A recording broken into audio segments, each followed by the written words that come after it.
Oke, kita mulai ya. Silakan salah satu berdoa. Mari kita berdoa. Tuhan Yesus, kami datang kepadamu Tuhan pada pagi hari ini Tuhan. Kami ucap syukur untuk kasih setiamu yang kau nyatakan dalam kehidupan kami Tuhan. Dan sebentar lagi Tuhan kami mau mulai pelajaran kami Tuhan. Biarkan Engkau senantiasa memberkati setiap kami ya Tuhan. Kau buka setiap hati dan pikiran kami ya Tuhan. Untuk kami menyerapi, untuk kami menangkap setiap pelajaran yang disampaikan ya Tuhan. Kau berkati juga Bu Rebecca ya Tuhan yang akan menyampaikan Tuhan. Biarkan setiap pelajaran yang disampaikannya Tuhan bisa tertanam dalam jiwa kami ya Tuhan. Kau berkati Bu Rebecca juga Tuhan. Biarkan Kau berkati setiap pelayanannya Tuhan, setiap usaha pekerjaannya Tuhan. Kau berkati ya Bapa. Bapak, kami akan mulai pelajaran hanya di dalam nama Tuhan Yesus. Haleluya. Amin. Amin, Tuhan. Nah, Silakan Ibu ya, Rebecca.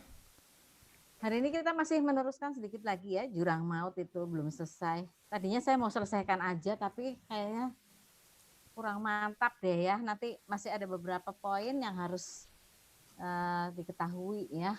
Oke, jadi soal jurang maut tadi ya. Sekali lagi, jurang maut itu atau abusos ya, itu nanti antikris yang orang itu akan keluar dari jurang maut. Ya. Seperti di Wahyu pasal 17 ayat 8. Coba kita karena udah 2 minggu kita baca lagi aja ya. Wahyu 17 ayat 8.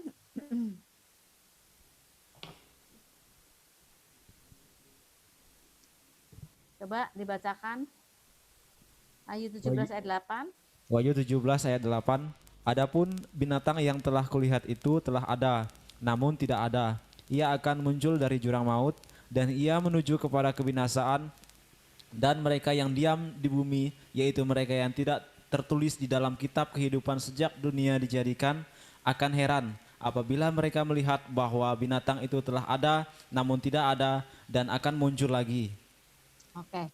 Jadi binatang itu maksudnya binatang yang di Wahyu 13 itu yang muncul itu dari jurang maut ya. Jadi dari jurang maut itu akan muncul keluar. Nah, makanya sekali lagi kata orang-orang ya, kata penafsir itu mungkin dari situ akan dipanggil keluar lagi rohnya, misalnya ya Antiochus Epiphanes yang tahun 1605 sebelum Masehi itu menajiskan bait suci, yang jahatnya nggak keruan ya, misalnya ya. Itu bisa juga katanya Kaisar Nero.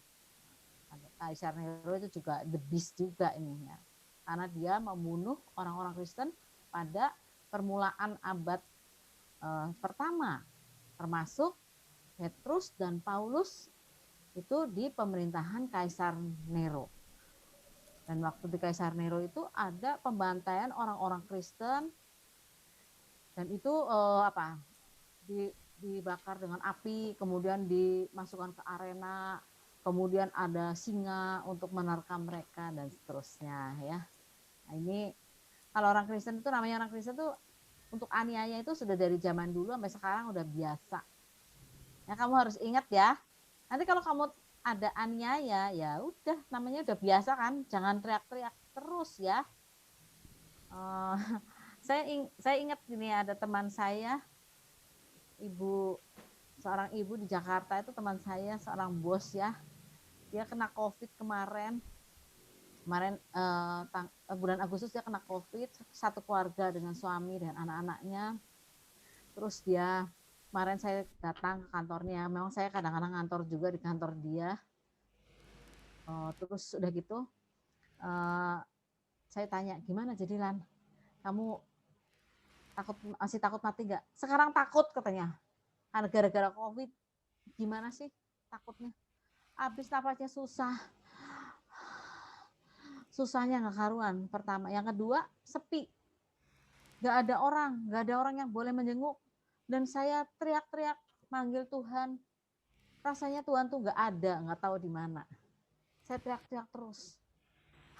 Kata saya, jadi sebetulnya proses matinya lah yang aku takut. Kalau soal mati aku nggak takut, tapi kalau prosesnya itu loh yang menyakitkan, yang takut gitu ya, kata teman saya ini. Nah, itu baru kena COVID, sepian.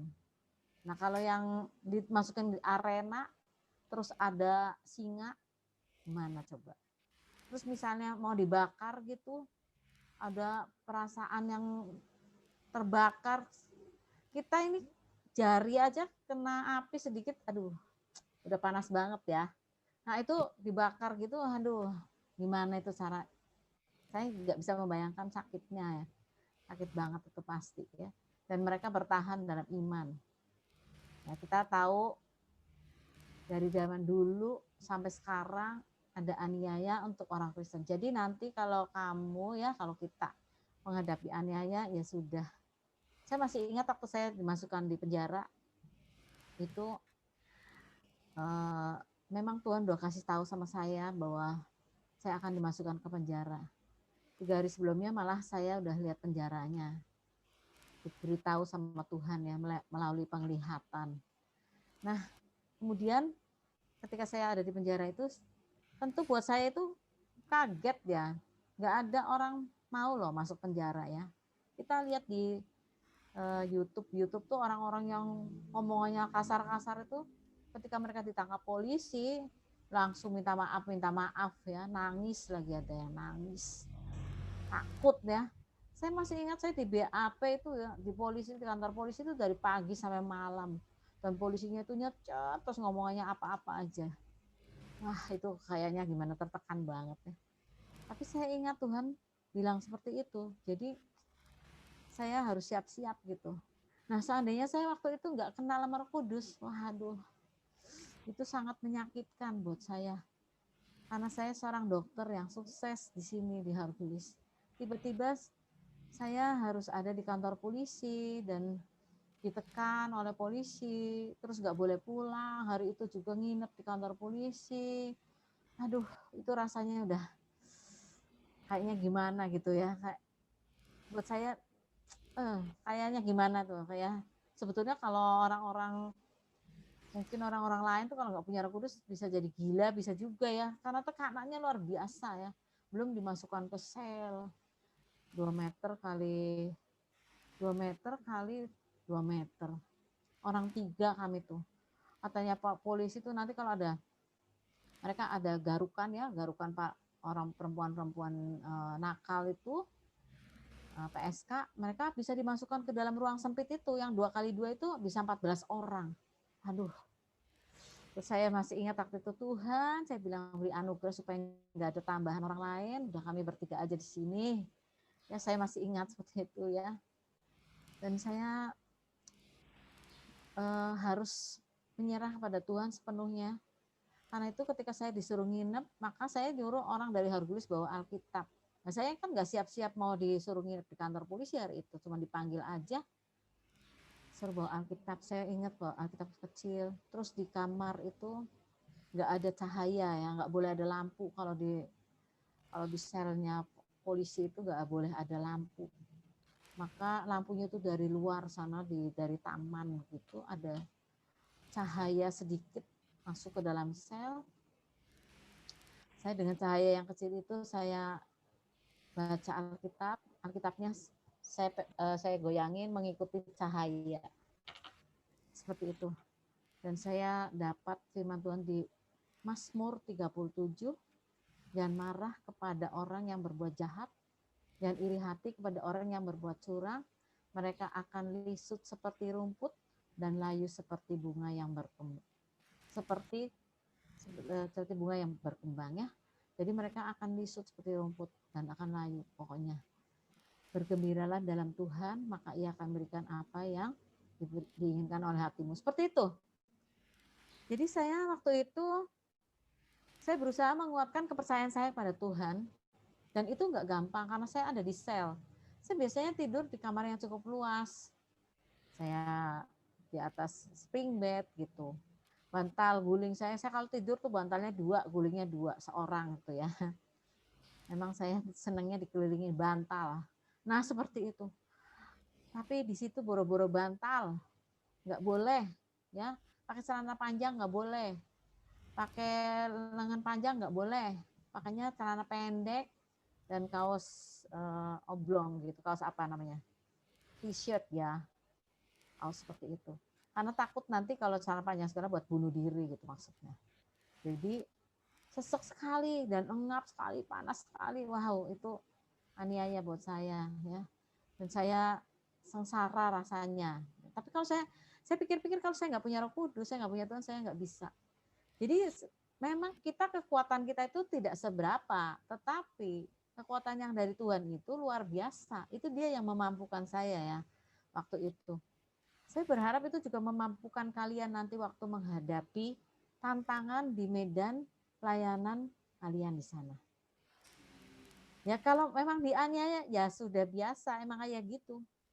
Vonis buat saya itu bukan 3 bulan, 3 tahun. Nggak mudah itu 3 tahun ada di dalam penjara. Ahok aja cuma 2 tahun ya kan. Saya 3 tahun di situ. Dan itu nggak main-main ya. Walaupun saya di penjara nggak digebukin ya, itu puji Tuhan sekali. Ada wibawa ilahi buat saya. Saya masih ingat waktu dari kantor polisi dibawa pindah ke LP. Di LP itu ada penjaganya yang galak banget. Di situ udah teriak, orangnya gede gitu ya, gemuk besar. Langsung duduk di situ, duduk gitu ya.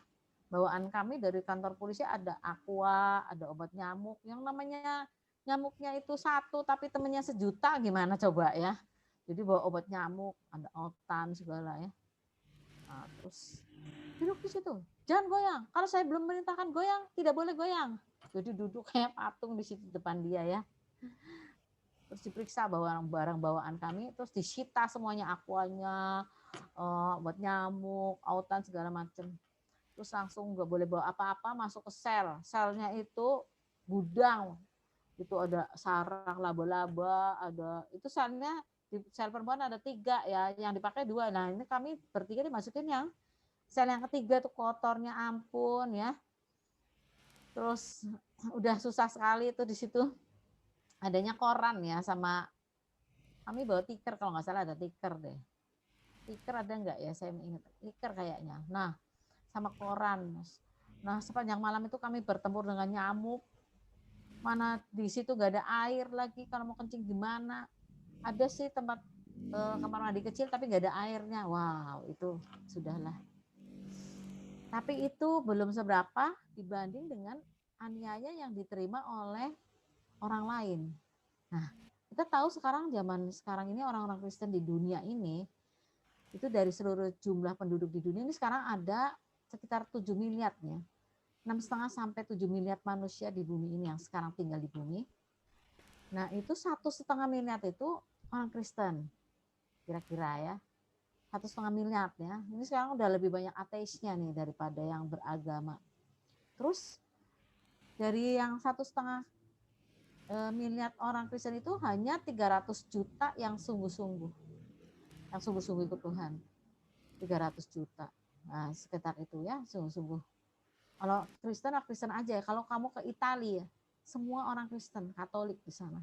Tapi mereka kalau kebaktian itu setahun cuma 2 kali datang ke itu, menerima berkat dari paus ya, dari paus itu hari Paskah dan hari Natal. Nah ini kalau hari Natal tuh hebat sekali mereka ya, dan hari Paskah. Cuman begitu, mereka tidak sungguh-sungguh mengasihi Tuhan, enggak. Itu di Italia 99% itu Kristen, Katolik, tapi mereka seperti itu orangnya ya, tidak kenal Yesus. Nah, jadi 1,5 miliar itu memang Kristen, tapi 300-nya yang sungguh-sungguh. Nah dari 300 juta orang yang sungguh-sungguh itu setengahnya ada dalam aniaya, ada di penjara, ada dalam tekanan, ada dalam, kalau di Eritrea itu dimasukin ke apa tuh namanya, kontainer gitu ya. Terus dalam kontainer di sana tuh kalau siang panas banget ya, terus jadi kayak diuap, dimasukin ke oven gitu ya. Nanti kalau malam dingin banget, jadi mereka menggigil dan seterusnya ya. Nah itu ada banyak aniaya untuk orang-orang Kristen. Nah jadi dari zaman gereja mula-mula udah seperti itu. Kita jangan minta enak aja ya hidup ini ya. Waktu saya ke Eropa, saya bilang sama mereka, kalian tuh kurang aniaya, saya bilang. Kalau kami di Indonesia itu banyak aniaya, jadi orangnya sungguh-sungguh. Semakin banyak dianiaya, makin sungguh-sungguh. Kalau semakin enak, semakin nggak sungguh-sungguh. Orang di Eropa nggak butuh Tuhan, mereka udah kaya, tiap rumah mereka punya rumah, mobil sudah ada, jalanan bagus. Kalau nggak punya kerjaan digaji sama negara, enak kan?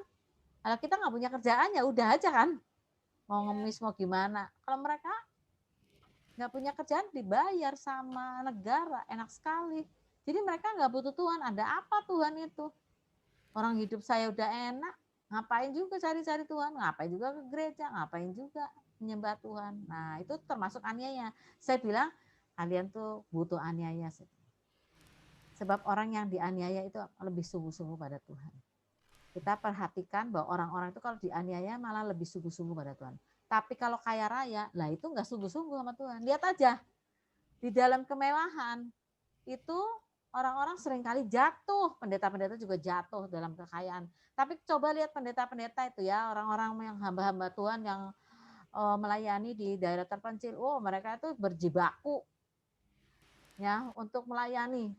Saya ada teman di Cilacap ya, itu pendeta yang biasa melayani Nusa Kambangan, penjara di Nusa Kambangan.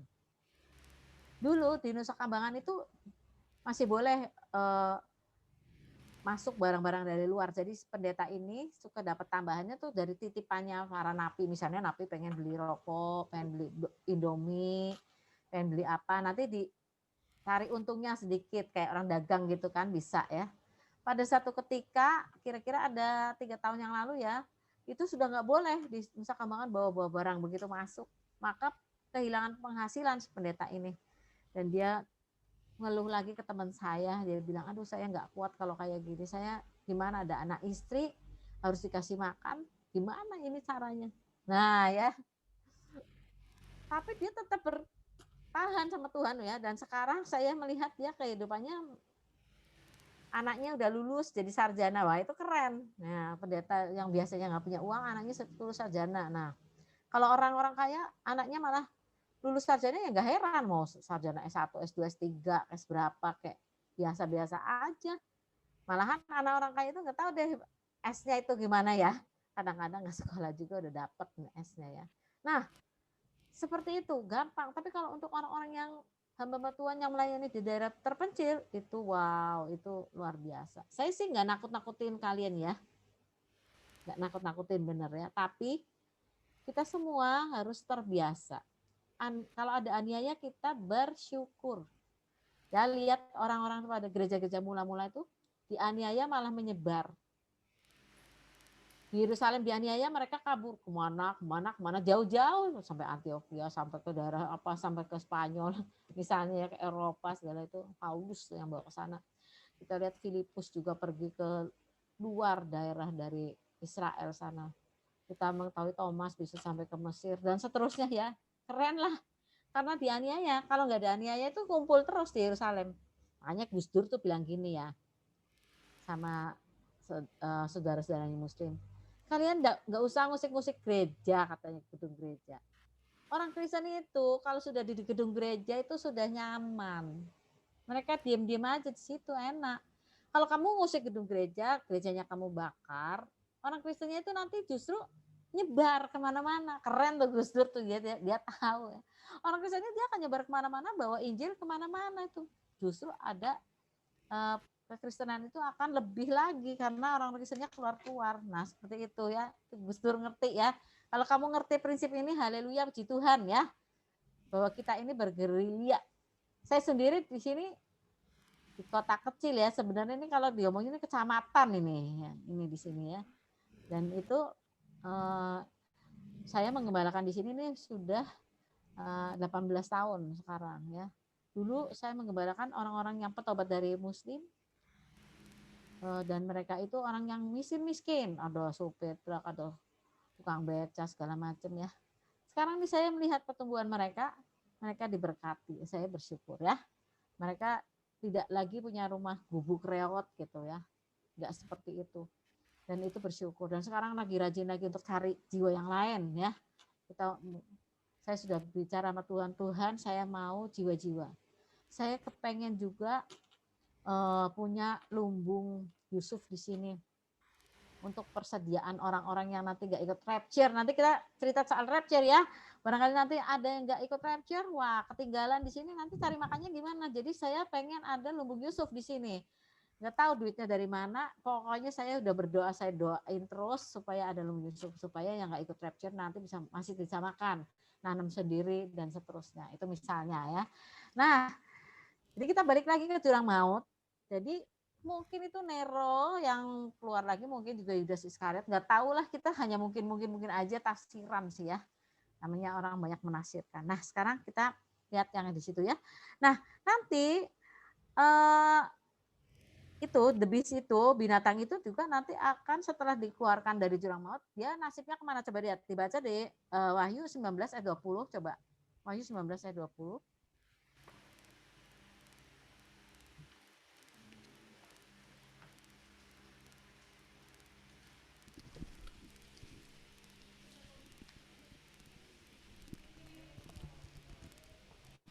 Wahyu 19 ayat 20. Maka tertangkaplah binatang itu dan bersama-sama dengan dia nabi palsu yang telah mengadakan tanda-tanda di depan matanya. Dan dengan demikian ia menyesatkan mereka yang telah menerima tanda dari binatang itu dan yang telah menyembah patungnya. Keduanya dilemparkan hidup-hidup ke dalam lautan api yang menyala-nyala oleh belerang. Wow.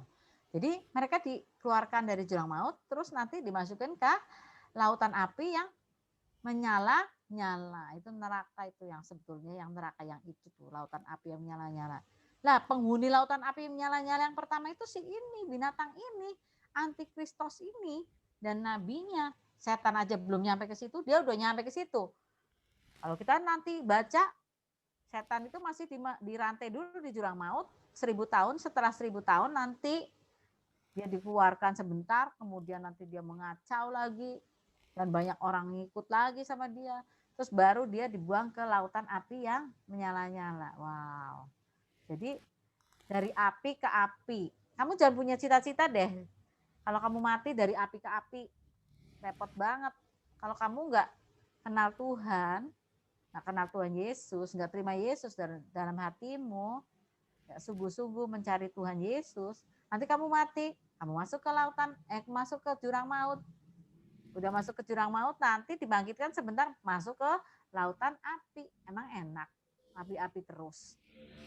Iya kan? Nah kalau para martir waktu zaman Nero itu, mereka mati karena dibakar, tapi jiwa dan rohnya masuk ke Firdaus.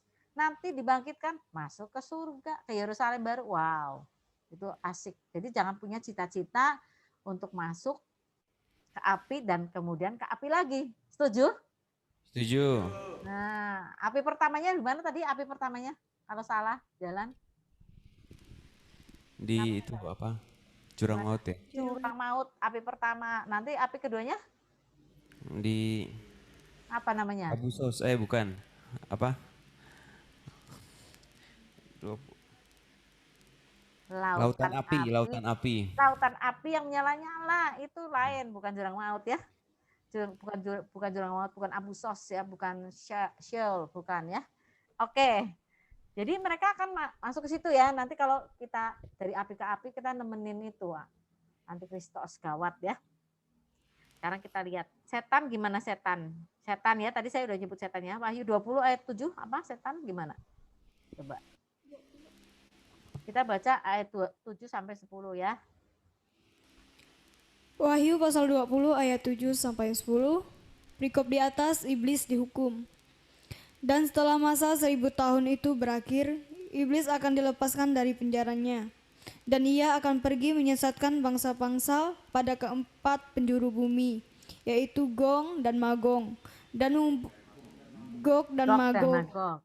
dan mengumpulkan mereka untuk berperang, dan jumlah mereka sama dengan banyaknya pasir di laut. Maka naiklah mereka ke seluruh dataran bumi, lalu mengepung perkemahan tentara orang kudus dan kota yang dikasihi itu. Tetapi dari langit turunlah api menghanguskan mereka, dan iblis yang menyesatkan mereka dilemparkan ke dalam lautan api dan belerang, yaitu tempat binatang dan nabi palsu itu. Dan mereka disiksa siang malam sampai selama-lamanya. Amin. Nah, ini baru menyusul ini iblisnya. Pertama penghuninya tadi adalah binatang itu tadi ya, antikristus dan nabinya ya, binatang itu ya. Nah, nanti saya tegaskan lagi ya, antikristus tuh binatang itu nanti dia berperan di politik pemerintahan dunia ini. Kemudian nabinya itu adalah pemimpin agama ya. Nabinya itu disebut pemimpin agama. Nanti ada seperti itu ya, ada duet seperti itu. Sebetulnya Tritunggal, satunya setan, Lucifer ya. Satunya itu adalah setan. Nah, setan nanti masuknya ke situ juga di lautan api yang menyala-nyala. Lautan api dan belerang, nah, itu tempat binatang dan nabi palsu itu mereka disiksa siang malam sampai selama-lamanya. Lah kalau kita salah, kita nggak milih Yesus, kita juga ikutan di situ. Mau nggak? Enggak. Enggak. Jadi kalau kamu nanti ngadepin siksaan ya, siksaan itu bisa berupa kata-kata. Ya, kata-kata tajam. Saya tuh paling kenyang ya dapat kata-kata yang tidak enak ya. Dari sejak dulu sampai sekarang, tapi biarin aja. Siksaan kata-kata itu yang paling nancep tuh, bisa nggak tidur loh kalian tuh kalau sudah diomong-omongin orang tuh. Saya baru-baru ini juga seperti itu, baru bulan yang lalu. Aduh, sampai nggak tidur-tidur 2 minggu itu rasanya tidurnya nggak nyenyak banget. Karena omongan orang emang kenancep tuh, jrep. Kita harus pasang tameng ya, tapang perisai iman itu supaya jangan kena panah perkataan ya. Itu siksaan. Bisa kata-kata, bisa juga siksaan badani ini. Bisa intimidasi. Intimidasi itu tekanan, itu siksaan juga ya, tekanan karena kita diawasi terus ya. Sekarang saya juga masih diawasi. Tapi sekali lagi ya, kita tuh diawasi tuh hebat sekali ya. Kita tuh nggak boleh kesana kesini tuh, boleh diintai terus ngapain itu berarti kita artis. Jangan lupa ya. Kalau artis itu memang kayak gitu, diberita-beritakan terus, benar nggak? Digosipin ya, terus di kemana dilihat, oh kesini tahu, kesana tahu, hebat dong artis nih ya. Kamu bangga aja, kita artis surga nih, keren nih jalan kemana-mana itu ya. Oke, jadi setan nanti ada masuk juga ke lautan api setelah dari jurang maut tadi dipenjarakan 1000 tahun lamanya. Nah, sekarang kita lihat lagi bahwa yang orang yang mati itu nanti setelah disimpan di Abu Sos, ya nanti mereka akan bangkit. Coba ayat 20, pasal 20 ayat 13. Kita bacanya ayat 11 deh ya, sampai 14 ya. Gimana dengan orang-orang yang tadi di jurang maut nanti kira-kiranya ya, kalau kita misalnya masa ini nih sebelum Yesus datang, maka orang-orang yang tidak kenal Tuhan, yang tidak takut Tuhan, itu masuknya di jurang maut. Terus nasib mereka gimana nih? Coba kita lihat ya. 11 ya, saya bacakan. Lalu aku melihat suatu tata putih yang besar dan dia yang duduk di atasnya. Dari hadapannya lenyaplah bumi dan langit dan tidak ditemukan lagi tempatnya. Wah, itu lenyap.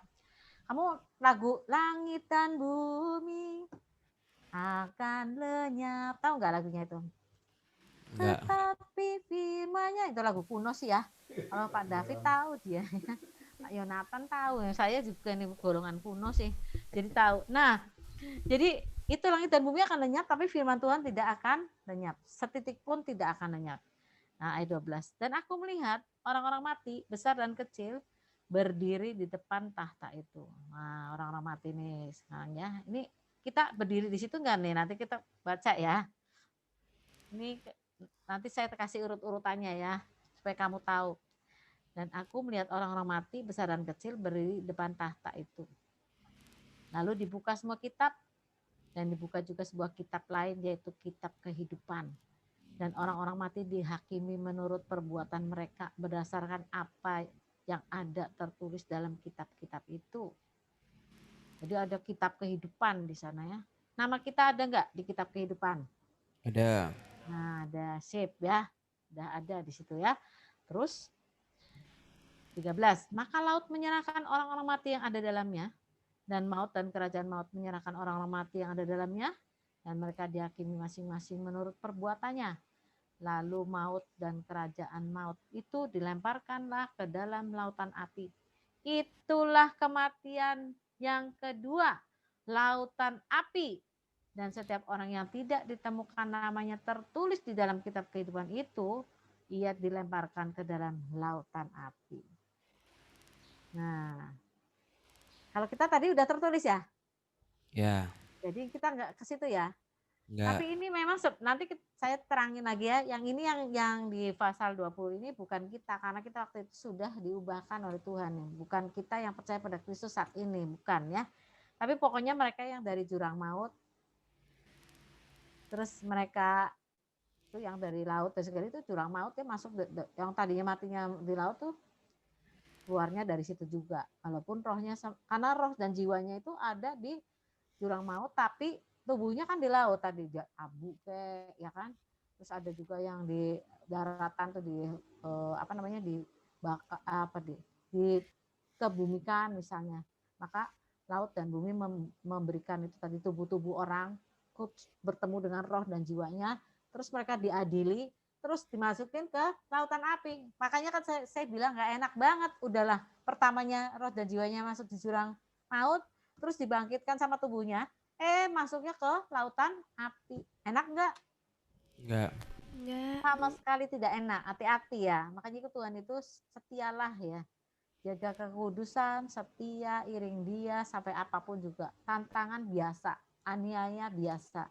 Kita ada dalam Kristus udah biasa dianiaya. Karena Kristus itu luar biasa, dari iblis tuh nggak mau orang-orang mengikuti Kristus. Itu dia ya. Jadi orang-orang tadi dari jurang maut nanti masuknya ke sana, ke lautan api ya. Itulah neraka yang sebenarnya sebetulnya ya. Oke ya. Terus kita lihat lagi apa lagi nih ya. Nah ini, jadi ingat ya, jurang maut itu penjara sementara buat orang-orang mati yang di dalam, yang tidak di dalam Kristus ya. Itu orang-orang mati masuk ke situ banyak. Itu jumlahnya banyak apa dikit kira-kira?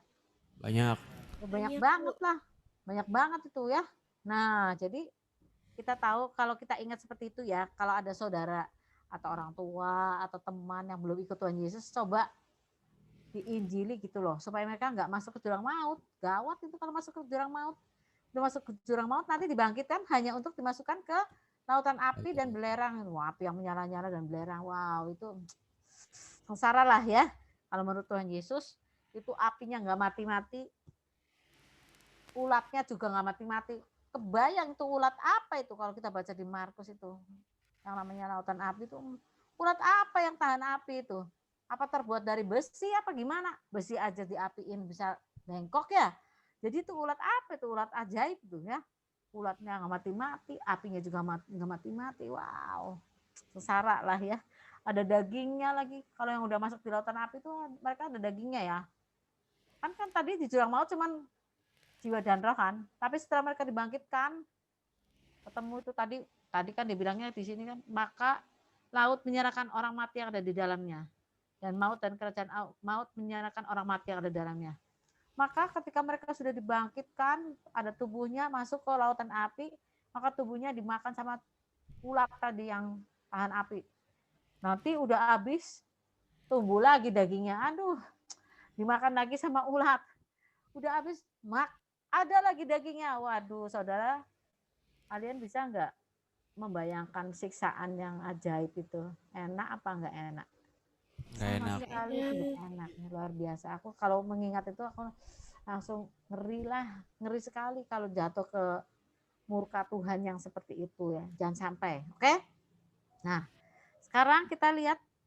Jadi sekali lagi, orang mati itu, kita yang sekarang ini yang mati, ya, itu sekarang nih ya, orang-orang mati saat ini nih, sebelum Yesus nanti kedua ya, kedatangan Yesus 2 kali, maka orang yang tidak kenal Tuhan, yang tidak mau percaya Tuhan, yang menolak Tuhan, yang disebut antikris. Antikris itu masuk ke jurang maut, sementara kita yang mengikut Yesus, itu kita ikut Yesus. Nah, untuk orang-orang mati yang ada di dunia ini, yang masih gentayangan, mungkin itu waktunya belum nyampe. Kadang-kadang ada orang mati yang di dunia ini mungkin masih jalan-jalan, ada yang percaya ada 40 hari, ada yang 30 hari, ada juga beberapa ya, ada waktunya, ada jeda waktunya, nggak tahu saya juga, itu nggak ada di Alkitab, jadi nggak tahu, itu hanya berdasarkan pengalaman, dan banyak pendeta ngomong itu tidak ada, tetapi Kalian boleh memilih ya kepercayaan kalian. Kalau saya sih karena tahu benar itu ada, ya udah saya bilang ada. Tapi kalau orang yang tidak biasa melayani dunia roh memang ngomongnya tidak ada ya. Tapi udah jangan diperdebatkan. Nanti kalau saya cuma ngajar begini supaya nanti kalau kalian melayani, misalnya kan kalian daerah Dayak ini ya, daerah Kalimantan kan, itu kan banyak memuja arwah juga ya. Sebagian tuh ada arwah segala macam itu. Nanti kalian akan bertemu dengan begitu, ya jangan ragu ya. Dan harus ingat bahwa melayani orang-orang mati itu tidak semudah roh jahat ya, karena orang mati itu perasaannya sama kita. Jadi masih ada kiat-kiat tertentu ya. Nanti kalau kalian praktek di lapangan baru kalian bisa tahu, oh iya ternyata begini ya. Kita nggak usah perdebatkan untuk para pendeta yang ngomong nggak ada orang-orang mati itu yang sekarang ini. Pokoknya kalau nggak masuk jurang maut, ke neraka ya ke surga ya. Banyak pendeta ya. Itu ngomongnya gitu. Apalagi yang kuno-kuno, sekali lagi yang kuno-kuno yang dulu-dulu tuh lebih percayanya seperti itu ya. Karena nggak dibukakan, belum dibukakan soal ini. Tapi sekali lagi bukan diperdebatkan. Kita tidak perdebatkan, tapi nanti kamu akan melayani orang-orang di sana, di daerah terpencil dan segala macam. Kamu masuk ke daerah-daerah, kamu akan berhadapan dengan roh jahat, saya yakin. Berhadapan dengan orang mati, saya juga percaya seperti itu ya. Jadi kalian harus berhikmat soal itu ya. Oke, nanti kan berdasarkan pengalaman kalian. Tapi yang saya pesankan, nama Yesus itu jauh-jauh lebih tinggi daripada segalanya. Dan Yesus ada di kita, Roh Kudus ada di kita, jadi kita pemenang. Kita itu pemenang, oke? Ya, kita jangan takut ya sama orang jahat segala macam. Nah sekarang seperti yang saya ajarkan waktu itu, kita kalau berdoa setiap hari, aku bersihkan tubuhku dan jiwaku dengan air hidup setiap hari, ya. Supaya kalau ada yang mau nempel segala macam, udah keluar lagi gelontor sama air hidup itu. Air hidup itu apa sih? Tuhan Yesus. Air hidup Tuhan Yesus. Ada lagi selain Tuhan Yesus? Gak ada. Tuhan Yesus firman.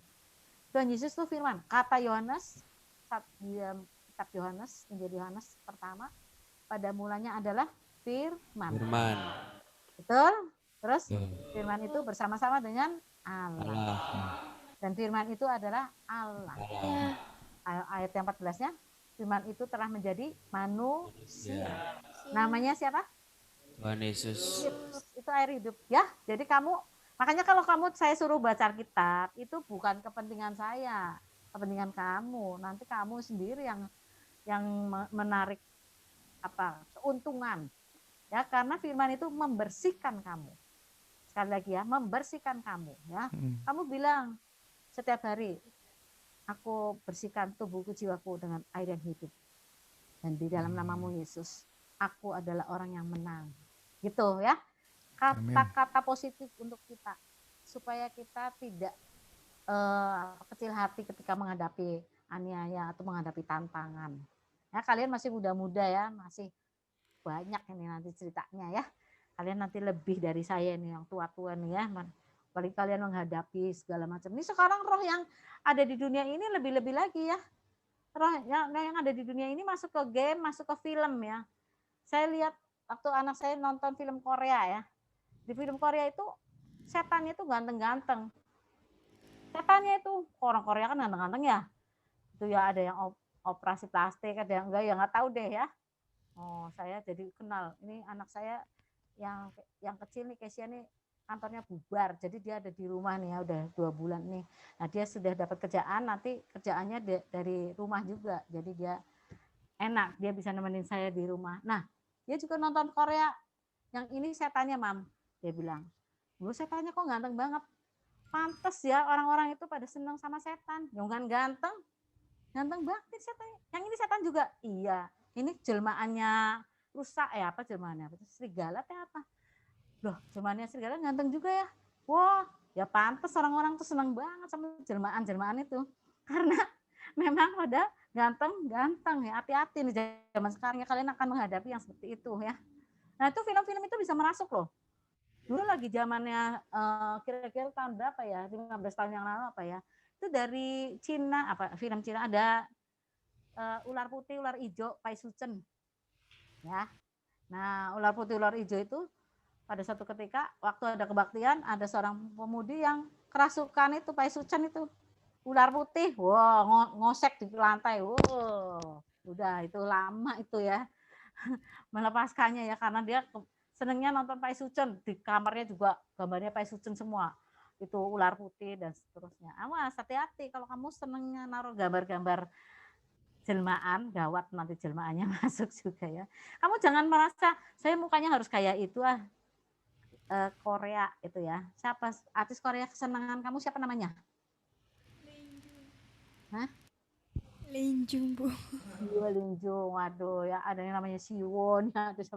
Saya baru tahu kemarin kata anak saya Siwon itu orangnya baca Alkitab tiap hari mam, orang pisan beneran Siwon tuh yang ada gambarnya ada di ayam mie sedap apa mie sedap Siwon apa namanya saya sampai lupa Korea ya pokoknya saat itu ya enak ternyata saya juga doyan kemarin saya bilang oh ganteng ini ya tapi ini bukan jelmaan setan ini ternyata hebat ini ya baca Alkitab tiap hari nah mestinya seperti itu ya walaupun jadi artis juga tetap baca Alkitab kudunya artis Indonesia senangnya baca Alkitab siapa itu yang suka ngomongnya terima kasih Yesus terus siapa ada nggak Agnes Monica. Agnes gila itu Agnes Monica ya luar biasa ya kalau saya ngomongnya ya kalau terima trofi langsung terima kasih Tuhan Yesus gitu ya keren dia ya oke ya nanti kamu kalau sudah tenar juga udah jadi pendeta besar bukan cuma badannya yang besar kamu harus tetap memuliakan Tuhan Yesus amin ya pendeta besar kan dua arti badannya besar ya kan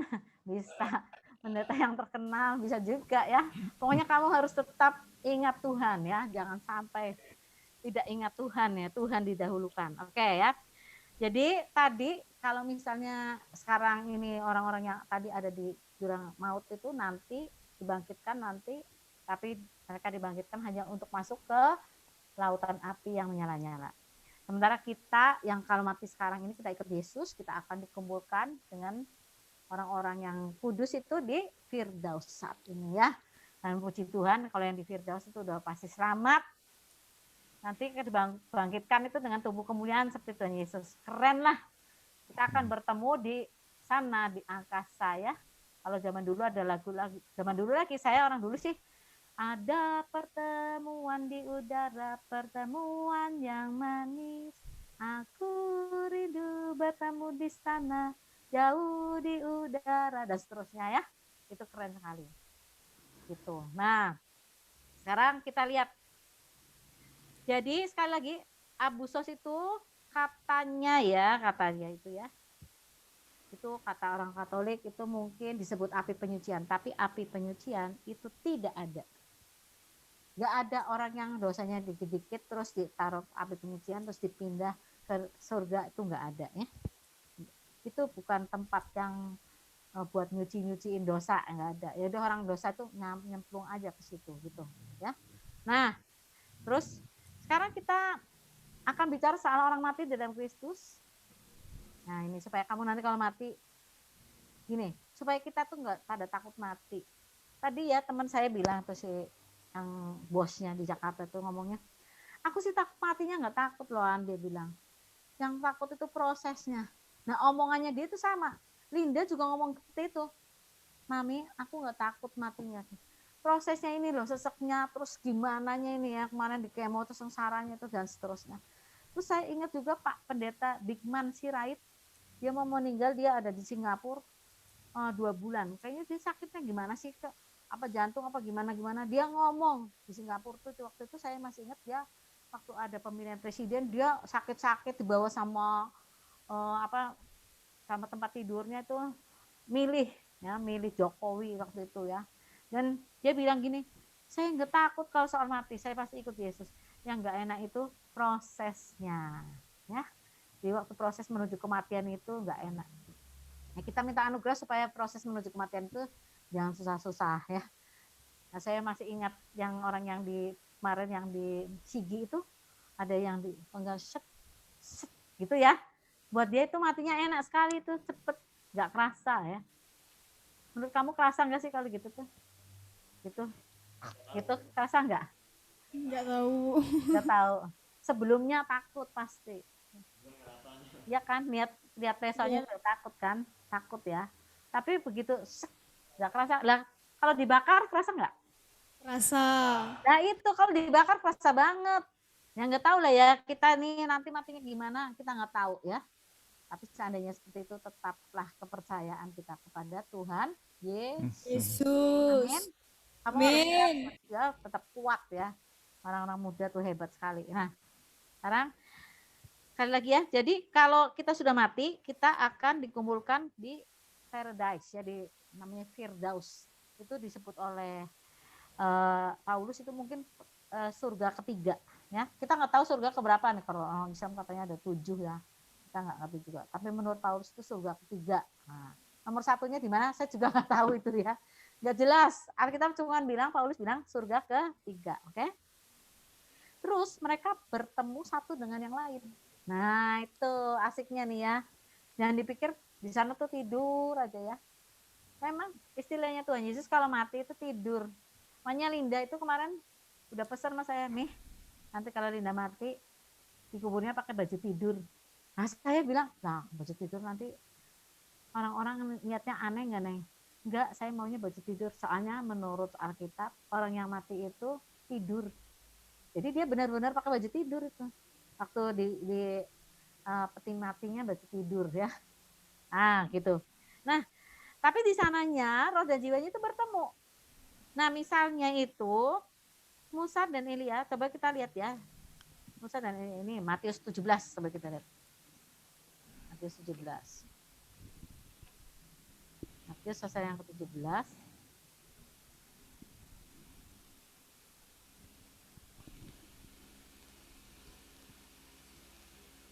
Ayat 1 ya, mulai ya.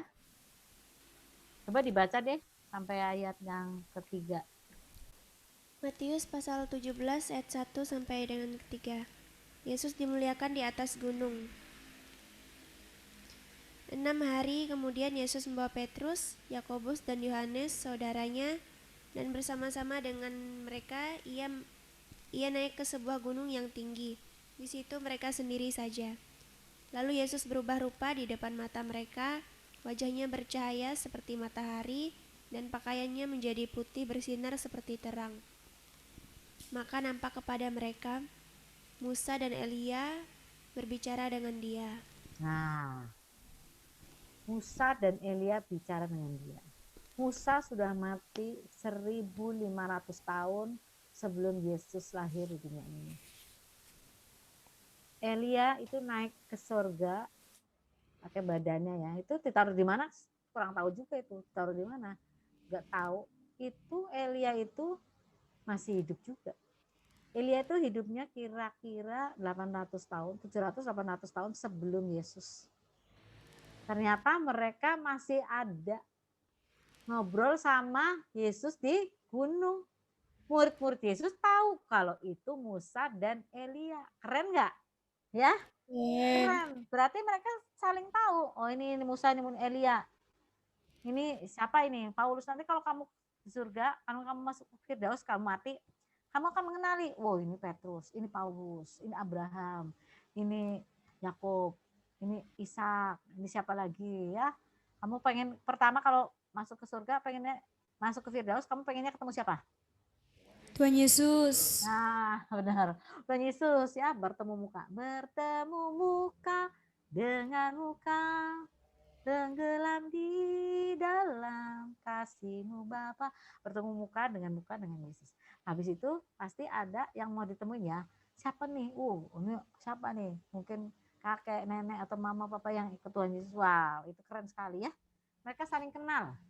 Jangan dipikir kalau udah di sana nggak kenalan, nggak kenal sama sekali, blank, kayak orang amnesia gitu. Orang amnesia itu kasihan dong, nggak kenal siapa-siapa ya. Linda itu pernah amnesia 3 hari, saya kasihan lihat dia, kesepian banget, nggak kenal siapa-siapa sih. Taunya dirinya sendiri aja, sendirinya juga bingung, siapa saya, kayak orang hilang, kasihan banget. Ternyata kalau di Firdaus sana kita masih ingat. Gimana dengan yang di Abu Sos? Ingat, kira-kira kenal nggak? Kenal juga. Kita baca dari kitab Lukas 16 itu tentang Lazarus dan orang kaya itu. Mereka masuk di Abu Sos. Waktu itu kan Yesus yang ngasih cerita ya. Waktu itu Yesus belum bangkit, belum naik ke surga. Jadi waktu itu semuanya kumpul di Abu Sos. Di situ bisa omong-omongan dan kenal. Orang kaya itu ngeliat, ih Lazarus, orang miskin yang biasanya ada di depan pintu saya ngemis, minta makan. Sekarang ada di pangkuan Pak Abraham. Tahu dia orang kaya itu Abraham. Padahal orang kaya di situ, itu Abraham meninggalnya kapan? Abraham itu kan tahunnya beda sekali. Itu 2000 tahun sebelum Yesus ya. Masih ingat nggak kira-kira skemanya? Tahun 0 itu Adam ya. Setelah Adam jatuh dalam dosa, kita hitung mulai 0 itu Adam. 1000 siapa 1000? Ingat nggak? Nuh, Nuh, 1000 Nuh. 2000 Abraham, Abraham. 3000 Musa, Musa. Daud. Musa itu di antara 1500 ya. Daud. Nah, 1000 tahun sebelum Yesus ya, 4000 baru Yesus. Nah, setelah 4000 2000 ke sini, kita udah 2020. Kita udah bonus. Ingat-ingat nih, udah bonus bentar lagi Tuhan Yesus datang ya. Oke ya. Jadi mereka itu bisa saling kenal, bisa dikenali. Murid Yesus juga mengenali, itu Musa, ini Elia. Oh, keren ya. Nggak usah kenalan dulu, udah tahu dia ya. Begitu kita ada dalam suasana surga tuh nggak usah pakai kenalan. Udah ngerti, oh ini si Ina, itu si ini, si itu, tahu, ngerti semua ya. Luar biasa ya, dapat dikenali ya. Terus mereka sebetulnya tidak bisa balik ke bumi kalau tidak dikehendaki Tuhan. Pokoknya dia ada di situ ya senang aja ya pokoknya ya. Kalau dikehendaki Tuhan tuh misalnya ya anak orang-orangnya tuh misalnya Putri Yairus dibangkitkan sama Tuhan Yesus dibangkitkan ya. Kemudian pemuda Nain, Lazarus, Dorcas, nah itu baru. Etikus. Etikus siapa Etikus? Kamu tahu nggak yang namanya Etikus? Ceritanya apa Etikus? Enggak tahu. Nggak tahu. Wah, kasihan ya. Aduh, gimana coba? Bacanya di Kisah Para Rasul ya, Etikus tuh ya. Jadi waktu Paulus khotbah, dia tuh khotbahnya nggak kayak kita. Saya ini kalau ngomong sama kamu ngajar cuma sejam. Segitunya sebetulnya sejam itu ya kurang banget ya, cuma sejam. Nah, Paulus tuh khotbah dari pagi sampai malam.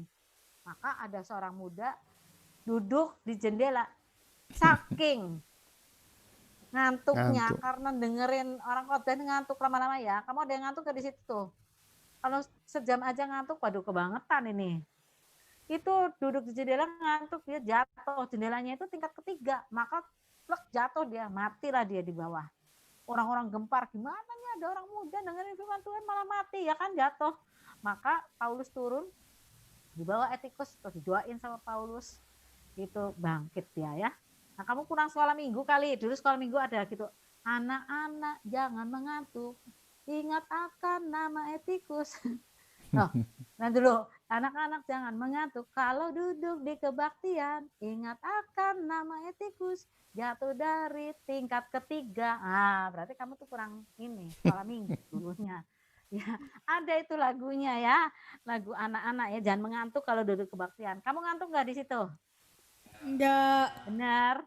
Benar. Kita cuma sejam ya di sini. Oke ya. Terus kita lihat lagi ya, itu ngapain coba ya orang-orang yang sudah mati dalam Kristus coba ya. Tubuhnya mati, dikubur atau mungkin dibakar, nggak tahu lah ya. Yang zaman sekarang itu karena COVID banyak orang Kristen juga dibakar. Ya, terus karena kuburan tuh sekarang mahal, udah aja dibakar ya. Mesti bayar lagi ya kuburan tuh ya. Orang mati sekarang udah terdesak. Udah sama yang hidup nih. Nah, jadi tubuhnya itu namanya istirahat ya. Dibilang istirahat tuh di Daniel dibilang istirahat. Dibilang tidur oleh Tuhan Yesus. Kalau Daniel dibilangnya beristirahatlah engkau Daniel. Nah, ya istirahat ya. Terus kalau Tuhan ngomongnya tidur. Nah, tuh Yohanes dibilangnya anaknya kamu tidur kok ya. Terus seperti itu tubuhnya. Tapi jiwanya dan rohnya tetap di sana bisa ngobrol-ngobrol ya. Senang sekali nih ngobrol-ngobrol dengan orang di sana. Oke ya. Jadi nanti ada dapat pahala di waktu Tuhan Yesus datang yang kedua kali. Tapi begini aja, soal pahala. Kita tentu mau dapat pahala, kita semua. Tetapi bertemu dengan Tuhan itu sudah pahala yang terbesar buat kita. Setuju? Setuju. Masuk ke surga itu sudah pahala yang luar biasa. Jangan berpikir-pikir nanti saya dapat upahnya apa ya.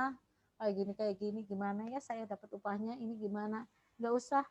Kita kerjakan yang terbaik saja. Kalian harus punya prinsip, I do my best. I do my best. Buat Tuhan Yesus. Ya, I do my best. Coba kalau Kolose 3 ayat 23 ngomongnya apa? Kolose 3 ayat 23.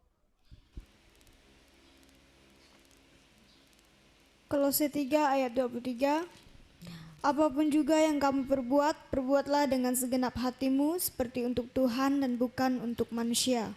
Oke, nanti tuh hafalan ya untuk minggu depan. Setuju? Setuju tidak setuju harus setuju ya. Nah, jadi hafalan itu ya. Kalau 3 ayat 23, apapun yang kamu perbuat, perbuatlah itu Kita udah nggak ada, Bu. untuk Tuhan, bukan untuk manusia. Hah? Oh Udah nggak ada? libur. Oh minggu depan udah libur? Oke, ya sudah selamat libur. Saya juga kayaknya libur sih. Padahal saya baru ingat juga minggu depan saya libur. Oke, jadi libur sampai tanggal berapa? Sampai Januari? 4 tanggal 4 Januari. 4 Januari. Oke. Januari awal Selamat ya, berlibur. betul. Luar biasa ya. Salam untuk orang tua dari saya dan keluarga dan seterusnya. Dan kalian jangan lupa, kalian ada di keluarga, nanti kalian berbicara tentang jurang maut supaya mereka pada takut. Supaya jangan ada yang mau masuk ke jurang maut. Setuju nggak? Setuju. Ya kalau nggak tahu soal jurang maut kan hidupnya urakan terus. Iya bener nggak? Hidupnya sesuka sendiri aja. Pikirannya hidup kita itu kayak rumput dan bunga, udah kelindes, itu udah habis gitu aja, nggak ada apa-apanya lagi. Ternyata ada roh, ada jiwa, gawat itu kalau masuknya ke jurang maut, wow, gitu ya. Jadi, oke, ada pertanyaan di sini, boleh nanya, silahkan.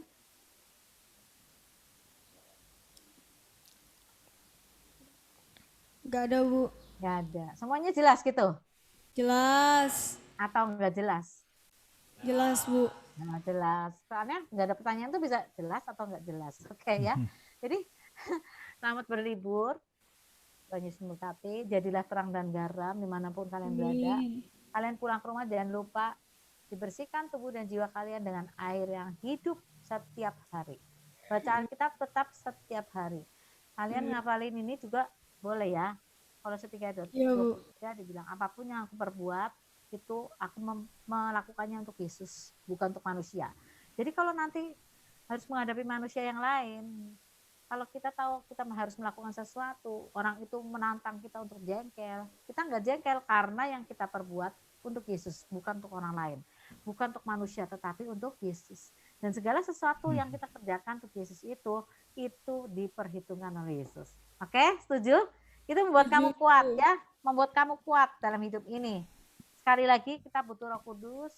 Kalaupun kamu libur, Roh Kudusnya jangan ditinggal, oke? Iya, Bu. Sampai nanti kalian pulang, ya ada Roh Kudus, saya libur. Ntar dulu ya, 2 minggu sampai tanggal 4. Nah, jangan sampai gitu, ya. Libur Iya, dan Bu. libur kita selalu bersama dengan Roh Kudus Tuhan kita. Amin. Amin. Gimana kalau Ibu Rebecca mendoakan adik-adik, ada 3 orang yang akan diutus. Oh, Nanti tahun depan mereka tidak kembali ke kampus, tapi mereka diutus itu di beberapa desa gitu. Dan yang lain, yang dari generasi 1 ada sebagian yang kembali ke kampus akan belajar tambahan, dan yang ini generasi 2 ini akan belajar terus juga. oke. Oke ya, kita berdoa ya. Kita berdoa sama-sama. Kita tahu doa mengubah segala satu. Doa itu luar biasa. Doa orang benar apabila dengan yakin didoakan sangat besar kuasanya. Oke.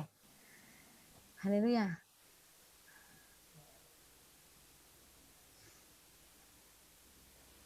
Kami bersyukur ya Tuhan untuk pagi hari ini.